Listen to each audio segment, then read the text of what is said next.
In a peaceful mountain village, surrounded by tall green trees and rivers of crystal water, lived a little humble carpenter named Fahad. He wasn't rich, but everyone respected him. His hands built homes, furniture, and dreams for the people in his village. One year, the villagers faced a big problem. The old path to the market was blocked by the river. So, Fahad decided to build a wooden bridge. He worked for months, cutting wood, shaping planks, and hammering nails under the hot sun. Finally, the bridge stood strong, shining proudly across the river. The villagers cheered, "Fahad, you've done it! You've connected us again!" Fahad smiled with pride. That bridge became his greatest work. Months passed peacefully, but then, one night, dark clouds gathered over the valley. The sky roared. The rain fell endlessly. By morning, the river had turned wild, a beast of muddy water. The villagers rushed to the riverbank. Their hearts sank. The bridge was gone, completely destroyed. Wooden planks floated in the water like broken dreams.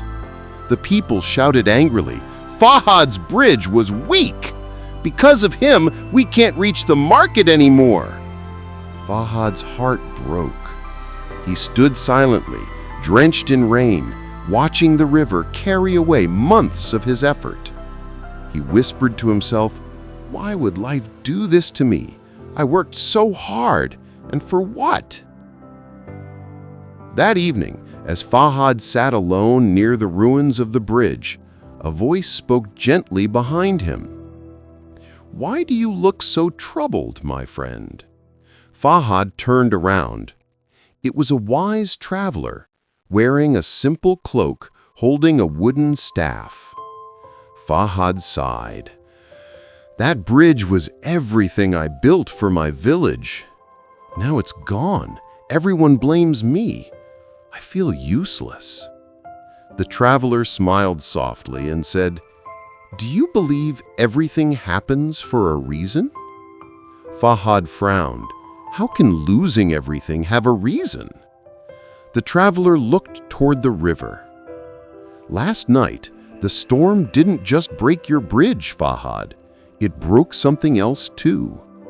Fahad looked confused. "What do you mean?" The traveler continued. "There was a group of thieves coming this way.